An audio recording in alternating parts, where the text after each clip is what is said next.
Hi, welcome to Health Alchemy video blog week 15. This week we're going to be talking exploring a bit about holding ourselves to a higher standard, and the context of this is health. This is healthalchemy.com, Craig Lane with HEALTHALKEMY, healthalchemy.com. If you'd like to contact me via that route. I'm also on Facebook, Craig Lane or Health Alchemy Nutrition. This week I just got done leading a liver cleanse, finishing it up, and my next project is to do a brain health seminar for a month. And I have a series of seminars, and one of the things I ended the liver cleanse with was holding ourselves to a higher standard, and the standards upon which we have been holding ourselves are much too low. For example, I live here in the South Bay area in Santa Cruz, California, and I'd say 9 out of 10 people that come in my practice say I eat pretty healthy. And I say to myself, yeah, based on the standards upon which we are judging each other, judging ourselves, comparing ourselves. But the teachers I've had, and based on my studies and in my own experiences, I've always been trying to improve myself. So I had this insight that, we have, first of all, conditioning that we're sort of brought in with. And the conditioning is, your name is this, and you're a man or you're a woman. And, oh, aren't you cute? You should wear pink if you're a girl. And oh, you're so cute. You're a boy. You should wear blue. And the standards of healthy that we are taught are simply subpar, in my opinion. For example, Alice Waters started her restaurant Chez Panisse many years ago in Berkeley, and one of the premises of it was fresh and local. So if fresh and local are two standards upon which we base our dietary health on, then most of us are subpar, because most of us aren't growing our own food, or next best, most of us aren't shopping at the farmer's market getting freshly grown food. And even those who are shopping in the health food store, chances are they're not even getting local. If you're living anywhere other than Central to Southern California, this time of year, Northern California, Oregon, and Washington, many farms, and throughout the country there are more and more farmers markets and places that are able to provide fresh local food once the warm months come around. But in the wintertime, in the cold months, roughly November, debatably November through April, places like in Texas and the cold states in the north and the central and east coast, you're going to be getting a lot of food shipped from elsewhere. And if it's more than a few days old, you've lost a lot of the nutrients. And you can tell that by just looking at the leafy greens. Plants, when they're alive and vibrant, they're crisp and they reach for the light.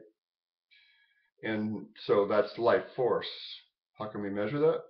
We've talked a bit about vitamins on my video blogs, and I talk a bit about vitamins are a verb. They're not a noun, they're not chemicals, they are processes. And it's just the insanity of saying the watch face is the watch, but the watch is a lot of other things such as moving parts, or at least back in the mechanical days. Now we have electrical circuits and capacitors and all that. So the standards upon which we're basing our health are just simply too low.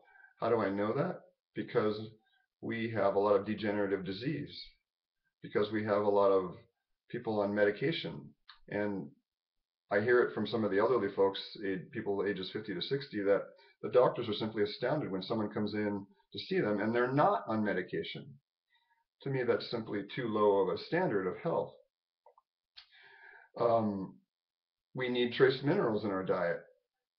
Is it possible that the people at the top of the food chain running things have simply set the recommended daily allowance, RDAs, too low? In my opinion, the RDAs for iodine are 100 to 1,000 times too low. Having enough iodine in our bodies just to barely run our thyroid hormone isn't thriving, it's barely surviving. The RDA for manganese, in my opinion, is at least 100 times too low, if not 1,000. And what do we need manganese for? Well, it goes into every enzyme in our body. It also ties in with ligament health and intervertebral disc health and heart health. And Bernard Jensen says a lot of other things about it that I don't go into here. This being a video blog, this is not the place for me to cite references. That's always available on Google. So we have two minerals that most people are deficient in when they come in my practice. The next one is magnesium. The RDA might be fine, but some people need a lot more magnesium than they believe. Finally, out of my four tops of the mineral kingdom, there's zinc, which is also used in every enzyme in our body. And the question that I just got the other day in my practice is, well, what the heck's an enzyme? And I like to think in view of an enzyme as, so you have a blueprint, like what Royal Lee of Santa Process called the protomorphogen, which is the, think, morphogenic field or blueprint into which a plant that's a baby grows into its full potential. The blueprint that a human grows into, that a liver grows into inside the human, that an eyeball grows into, that a nose grows into, or if it's damaged, the repair of that tissue is the morphogenic field or blueprint. So we could have a blueprint for a house, for example. And then there's the people who must carry out the building of the house. You could view the workers as the enzymes. The bricks or wood or nails and cement and all that are like the building blocks, but the building blocks need to be put in place. And the workers could be analogous. To oversimplify the matter, the enzyme could be viewed as the worker that puts the building blocks in place according to the blueprint, or morphogenic field in this case, in terms of living beings. So most of us, in my opinion, are enzyme deficient. We don't eat enough raw food. How do I know that? Because men and women have studied this. Edward Howell and his people back probably at least 50 years ago decided and discovered that if we eat too much cooked food, we actually have an immune reaction in our gut to the food. Why? Because we're having to secrete our own enzymes to digest the food, versus in raw food, there's enzymes in the food to help sort of digest itself, or at least provide the body with some enzymes to help, or workers to help break it down. And I will remind those watching that I am not a raw foodist, nor do I recommend those, especially living in a cold climate, be 100% raw foodist. I think extremism in any place is not a skillful way to live. So I'm of the opinion that, you know, if you live in a temperate climate, i.e. Central California across the country up into the northern states, then when it's cold, you eat some cooked food. It's sort of nice to have something warm. And, you know, the Eskimos kind of had it down too. You know, they ate raw meat, organ meats, and I'm sure that hot beverages were available. And, you know, you could have raw hot beverage to a certain degree, but, you know, if you're a raw foodist in its entirety, extremist, then I don't even know if you're that extreme, if you're going to even pour boiling water over herbs to make tea with. I would certainly hope not. So enzyme deficiency is another issue I see. And it's not mentioned much. And it seems people are surprised when they hear the word, you know, the statements that men like Bernard Jensen, John Harvey Kellogg, I believe, the brother of what has become Kellogg's Frosted Flakes. The man's probably turning in his grave based on what's been done in his family name, because John J.W. Kellogg, I believe, was a man who was really into health. And Weston Price and Royal Lee and many of the nutritionists of the early 20th century would call arthritis, as it's labeled, cooked food disease. I find that fascinating. Cooked food disease. There are many manifestations of cooked food disease. Many digestive problems are from eating too much cooked food. Many joint and connective tissue problems, in my opinion, are due to too much cooked food. And again, what they found was that if you eat 51% raw, and in my opinion, you know, we don't want to go around. I hate the idea of measuring things. I hate calorie counting. in my practice, not a big fan of adding excessive baggage in the mind, because in Chinese medicine, excessive thinking, they say, damages or disrupts digestion, which is an interesting premise because we're digesting things mentally, we're digesting things emotionally, and we're digesting things physically. So if we're using up digestive energy, chewing up a lot of emotion and a lot of thought, then we have less down below. And how do I know this works? Because I used to be a student and I used to have my digestion tied up a lot more in thought processes. As one of my spiritual teachers once said, don't take my word for anything. Go out, see for yourself. So go find out for yourself. This is your own exploration. This was my exploration. These are my findings. What you do with them, I'm not attached to. So enzyme deficiency is another standard upon which we are simply holding ourselves too low. We can spend a whole bit of time talking about vitamins, but we're now 11 minutes into the video blog, and I'm going to button this up pretty quick here. So we're going to button this up, start to make some closure here by saying that we have nutrients. Minerals need to come from plants and animals for humans to absorb. Humans don't absorb rocks well. We can, but we don't do well with them. So the standards there are much too low. And we're sort of being duped when we're buying different forms of minerals like carbonate, oxide, sulfate forms. They're rocks. And then when we have amino acid chelates, well, where is the amino acid coming from? Where was the starting material? Even if you do have a non-rock form of zinc, where did that come from? Was it made somehow in a lab? So there's a lot of questions that I ask when we look at different forms, like there's magnesium glycinate, magnesium citrate, magnesium, this malate, magnesium carbonate, magnesium oxide, so magnesium sulfate, there's all these forms, and those who are skillful find ways to use different forms. I was just listening to Alex Gray talking about this form of lithium orotate, that one could take to help with depression. I found that fascinating because lithium orotate is orotic acid, apparently, according to him, comes from breast milk, bound to lithium. I don't know where the lithium is actually coming from. And he has seen that people with depression can get some results to raise their mood. I personally went out and bought a bottle and tried one, and the only real measurable results in my subjective world were I was ticklish for about 3 days, which I found fascinating because I hadn't been ticklish in over 20 years. And I would say that based on a lifelong tendency for sort of a more, we'll say, mismanaged fire element of bipolar, a bit manic and then a bit depressive, and at times in my past even suicidal, I would say that that bottom end suicidality, if I could make a word there, it is a bit, didn't hit that low.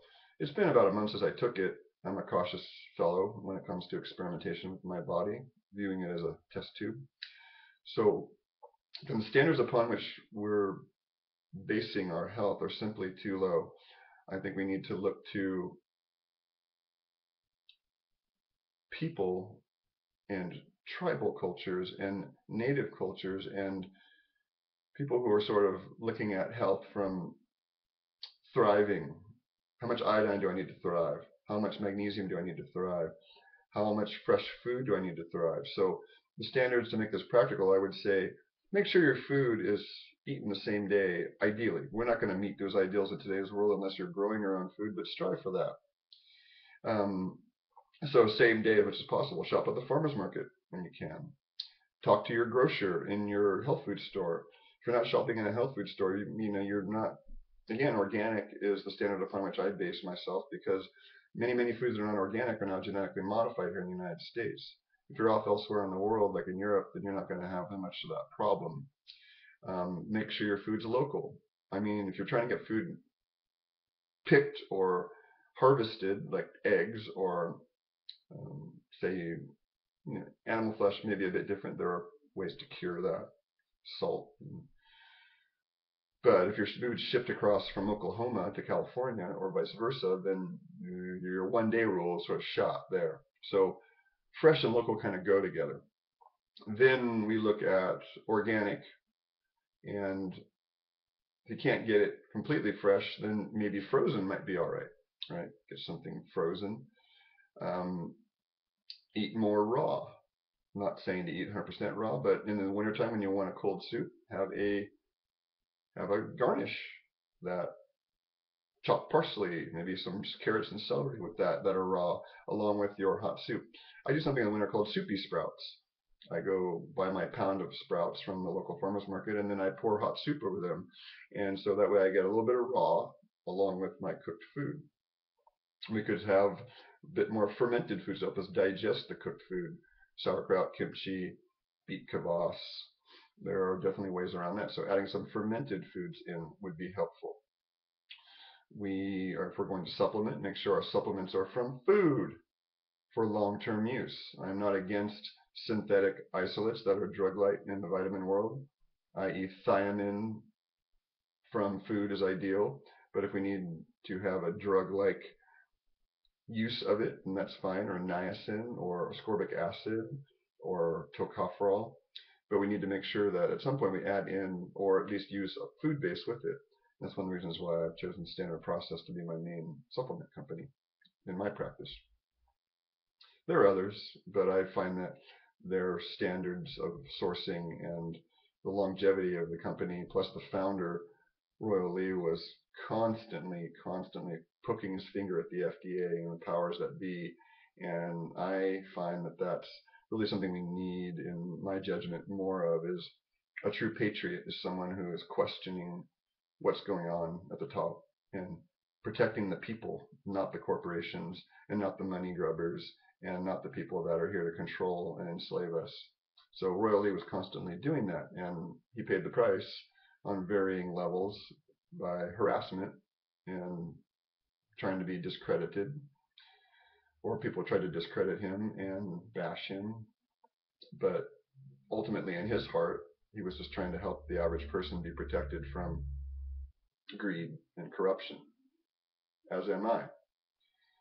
So to go to a more healthy place, so this is a man that, held a higher standard. I want to end this video blog on a positive note, in that I'm discovering more and more men coming into my practice and being open to the things that I'm saying about holding ourselves to a higher standard. And so holding ourselves to a higher standard in health, I think, is something just to ponder, and seeing if our health isn't measuring up, that maybe we need to just examine some small changes, because we all know change takes time, and we can do it lovingly and at our own pace. And working with what I call deprivation consciousness, deprivation or deprived consciousness, that I personally grew up with a lot. We don't have enough of this, we don't have enough of that. I'd love to have that, but I'll never get it kind of mindset. And that's a sure way to keep yourself in deprivation. The only way I found my way out of that was to give thanks for what I already have. Got a roof over my head, food on my table, clothes on my body. I'm breathing, and I'm relatively happy. And that's a good starting place as a foundation to move into more abundance. This is Craig Lane with Health Alchemy, signing off with holding ourselves to a higher standard. HealthAlchemy.com, HealthAlchemy. I'll be putting out more information. If you'd like to get on my newsletter list, just go to HealthAlchemy.com. Right-hand column, there's a newsletter subscription. I'm going to be advertising and promoting very shortly my brain health seminar. So if you know anybody who's on addiction, on antidepressants, autism, ADD, we're going to be doing a month-long seminar via written materials, a Yahoo group, and I'll be posting YouTube videos describing the process. And at some point, we may be doing webinars. Have a beautiful, beautiful day. Craig Lane signing out.